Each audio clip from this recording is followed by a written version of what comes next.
please subscribe and don't forget to press the bell icon to get notified whenever we upload a new video. This week on Storyboard, we speak to Sara Robertson, Global VP Product Engineering at Xaxis, about the usage of artificial intelligence technology in advertising. And we also speak to Ali Harris-Sher, VP Marketing Britannia, about the revamp of their brand Bourbon and the launch of their new Friendly Matches campaign with Malika Dua and Abhish Mathew. Hello and welcome to Storyboard. This is Shibani Gharat. The usage of AI in online marketing today is widespread and businesses are already vigorously moving ahead with the adoption of AI technology. We speak to Sara Robertson, Global VP Product Engineering at Xaxis, about how the usage of AI in advertising will lead the way forward for many brands. She says that we can certainly wait and look out for other ad industry trends over the next 5 years, but AI is what we should speak about now. Let's take a look at this chat.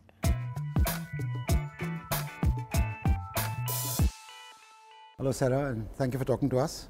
Hello, thanks for having me. So to begin with, when you hear AI and creativity and AI and advertising, is it real? Is it something we should worry about today or 5 years from now? Why are we having this conversation today? I think AI is definitely something we should all be talking about today. Okay. There's certainly other technologies we can wait 5 years to talk about, like sentient chatbots. Right. But AI has been in use in advertising for years already in platforms we're familiar with, like Google. It's in the core of their platform. But what's happening now is that technologies in the AI and machine learning space are becoming more accessible to small businesses and small engineering teams, and clients and brands are able to take advantage of it. You don't need a 200-person engineering team to see real results with these technologies anymore. So demystify that for me. Tell me about a campaign which essentially uses AI and helped a brand, such as the brands you're talking about, achieve a business objective. So talk to me about that. Sure. So I've applied AI in a couple of different ways. The first and easiest thing that we started doing was using generic algorithms to solve for common outcomes. CPC, CPA, CTR, things that everyone's comfortable with. So that was really just trying to hit goals, keep pacing, things like that. And then what we discovered was we could apply that same technique to a custom algorithm. So now we're optimizing towards a goal that is unique to a client's business. Right. So what we've learned is most clients judge the success of their advertising spend in a unique way to their business. They have some certain measurement that they use. And as soon as they started sharing those measurements with us, we were able to tune our algorithms to achieve those goals instead of generic ad tech goals like CPC. Right. Which hopefully is starting to translate into a real return on investment for those advertising dollars.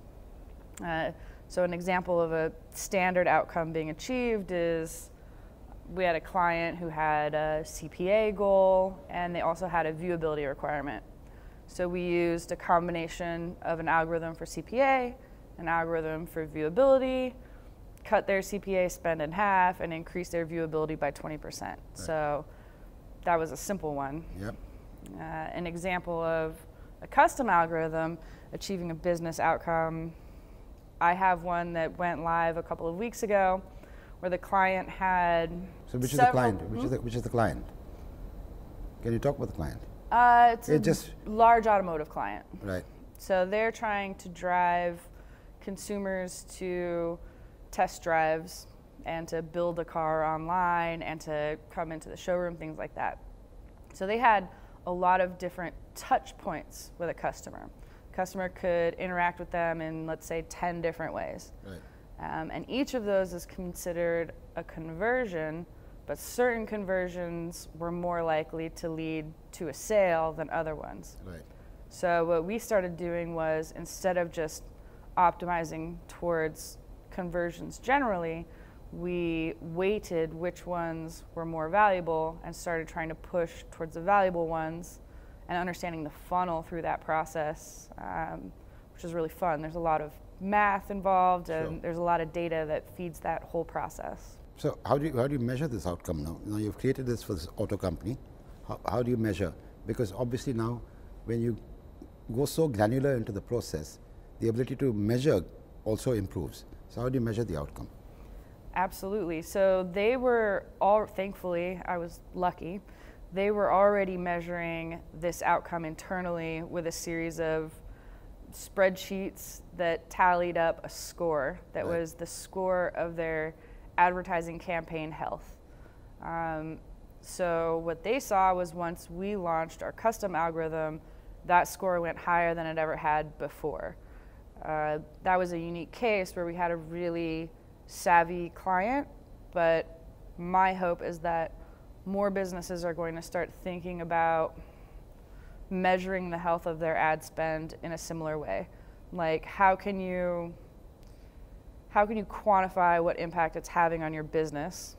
Let me know how you quantify that, and then we can use AI to achieve that outcome instead of standard things we're used to. CTR is meaningless if all of those clicks bounce immediately. Yeah, absolutely. So tell me, what kind of a client do you need who will sign on to your kind of solution? Because it's not just any mom and pop shop which can sign on. It's got to be an evolved, savvy client who understands the data, has data in some organized form. Everybody's got data. Do they have it in an organized form? So what is the kind of client education you need? So personally, I don't care if the data is in an organized form. I have data scientists that can clean it up and organize it for you.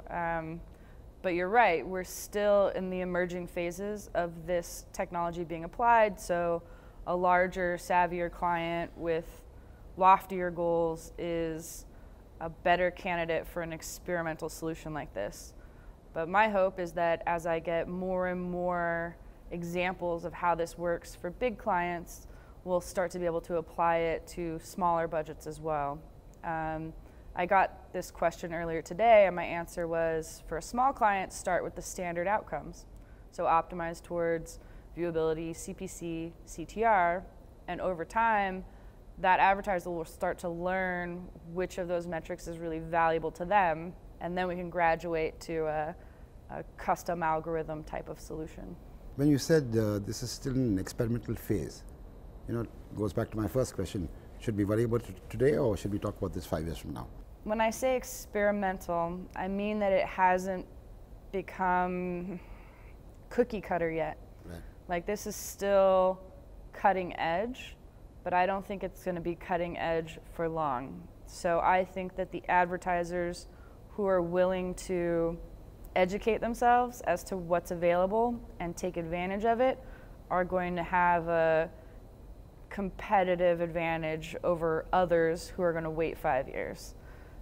People that are still chasing CTR aren't going to benefit as much as those that are chasing business outcomes. Sales of cars, yeah, sure. Right? So give me a few more examples of work that you've done and you like, and you think has worked for your client. Sure. One of my favorites was an aviation client, and we learned over time that there was a seasonality to when tickets were being sold. So we used that as an insight that was unique to that client.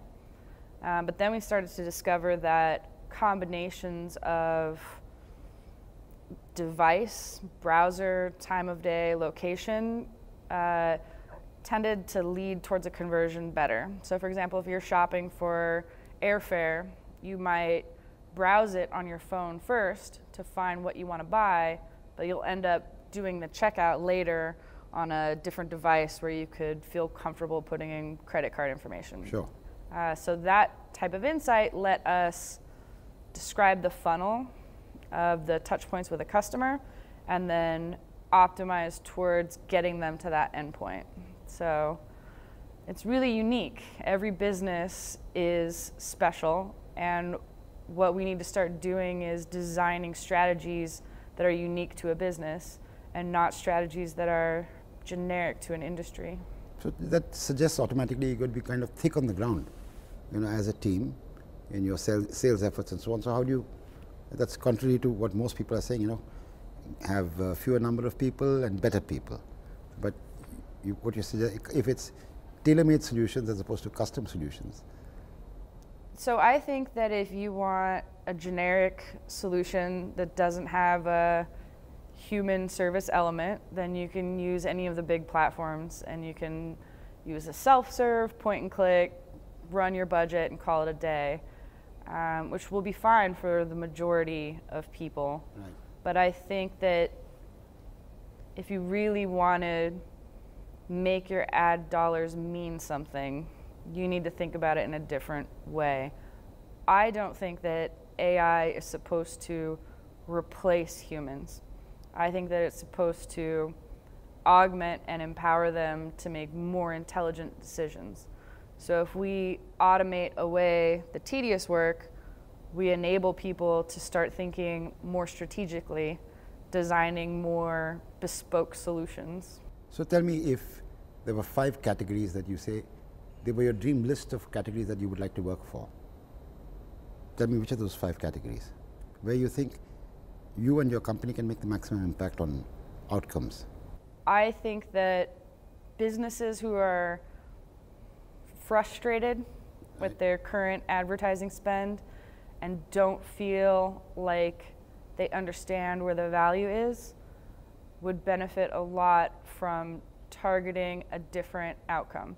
So I wouldn't feel good about my advertising dollars if I was just measuring a CTR and I had no idea if that translated into sales of my product. Right.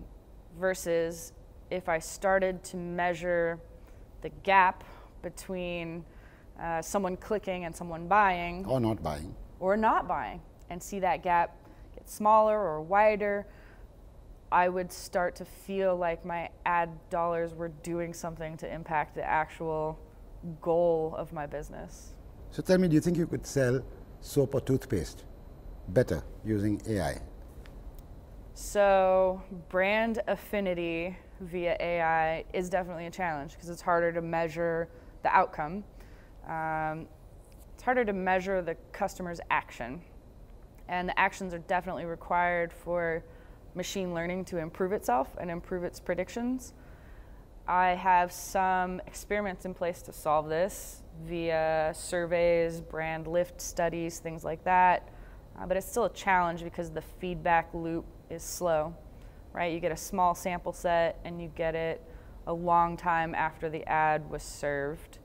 I think solving that problem is going to take a lot of smart people thinking creatively and being willing to experiment with new techniques. So we can't just keep on doing what we've always done.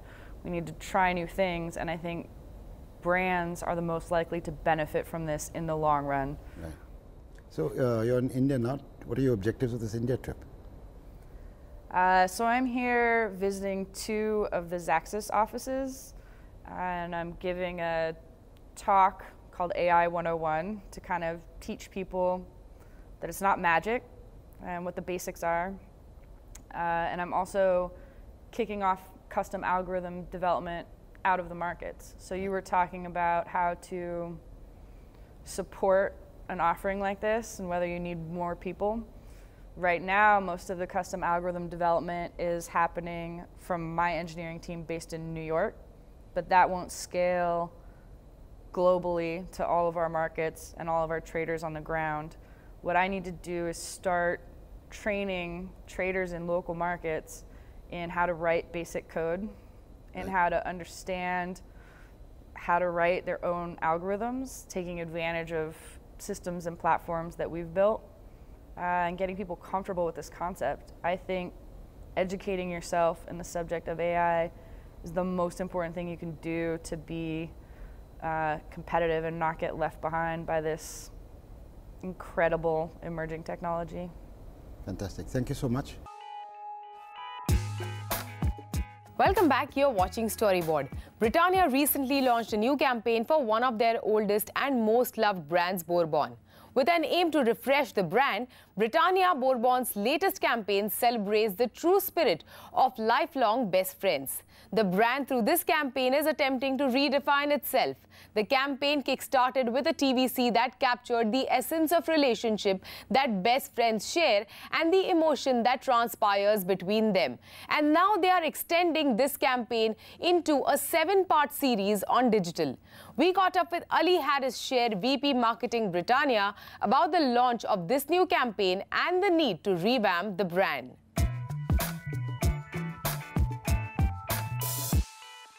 Ali, tell me about the journey for bourbon up to now. So bourbon is a very important brand for Britannia, and bourbon is one of the oldest brands of Britannia. It's the largest brand in the sandwich cream segment. It goes into a lot of households. So we used to treat bourbon like another sandwich cream biscuit. But we then realized that bourbon was slightly different from other sandwich cream biscuits, and it was seen like a fulfilling snack. And while the consumption cut across age groups, there was overconsumption amongst youth. Right. And there are not too many fulfilling snack options for youth which are aspirational. And we realized that bourbon was one such snack for them. And therefore what we have done is that we've taken this space of youth for bourbon, and traditionally also youth as a segment has been slightly weaker for Britannia because youth don't find biscuits as exciting as maybe other categories. But bourbon was one brand that really worked with them. So we're working with youth with bourbon, and the whole idea, and it really works at a product level also, because a lot of consumption, as I said, happens when friends are together. And bourbon is a fulfilling snack, and it really fills your stomach and satiates your heart. And those moments that you have with your friends are also fulfilling. You know, they really energize you and fills your heart with a lot of emotion. So we thought that there was a very good fit, and therefore the purpose that we have articulated for bourbon is nourishing real friendship moments. Yeah, so that's the place where we are with bourbon, and we want to take this forward as we go along. Right. So one of the things you've done is you've got these, for want of a better word, YouTube stars to act in digital films, and you've invested a lot. Why not go for a, shall we say, a traditional celebrity, and why these YouTube stars? So you know, we have done work on television as well. So there's a film that we have made, and the whole creative idea of that film is BFFs, which is Bourbon Friends Forever, right. And it's done really well for us. So we have got a lot of encouragement from the response that we have got from this position, and then we thought that let's really develop an activation platform wherein we are able to take this forward. And the activation idea that we came to was friendly matches between Bourbon Friends Forever. And therefore we were thinking of how to bring this whole idea of friendly matches between Bourbon Friends Forever alive. And then we realized that stand-up comedy was a large genre on digital today.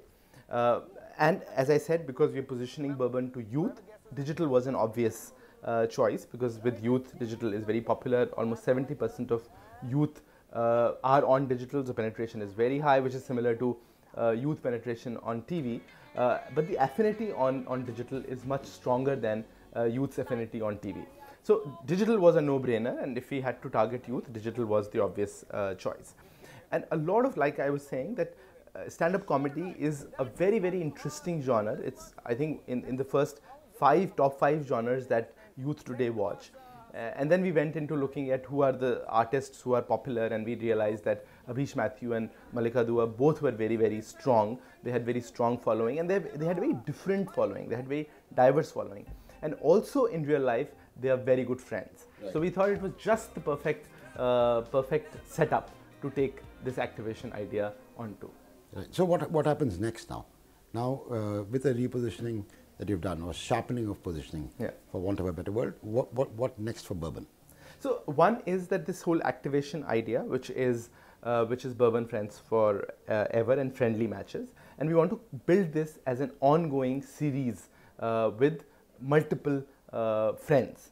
And today it's Abhish and Malika, tomorrow it could be somebody else. So one is this whole series on digital goes on. The other thing is that we want to take this whole idea of friendly matches between Bourbon Friends Forever on ground, and we want to do a lot of activation on ground and then amplify it on digital and other media. So that's one area. The other thing that we are really looking at doing was that bourbon today is one single product format, which is a beautiful format, which is the biscuit, cream in between, and sugar sprinkling on top. But we really think that there are huge opportunities as far as innovation on bourbon is concerned. So we are going to look at a lot of product innovations and therefore innovations in this whole space of BFFs and Bourbon Friends Forever. Right. Now tell me, the moment you sort of sharpen your TG as you have done now, you started saying that bourbon is consumed by all age demographics virtually, but you've sharpened it so that it appeals more to youth. Is there a danger you could lose the other demographics?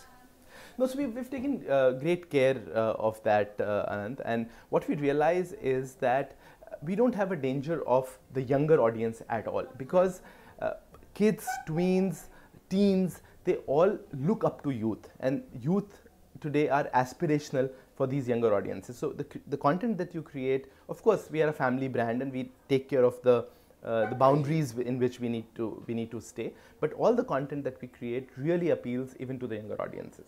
But today consumers are looking for a certain kind of content on digital, and they are okay looking at fun and humor, and all kinds of people actually look at these kind of content. So television does a job, which is that it reaches out to a large mass of people, and there is multiple audience sets. But digital, we thought that let's, with content at least, be sharp, while the media could deliver to a little larger set. Okay. Thank you so much, Ari. All the best.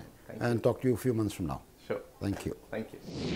With that, it's a wrap on Storyboard this week. You can catch all of our content on Facebook, Twitter and YouTube. Thanks for watching, and we'll be back same time next week. See you soon.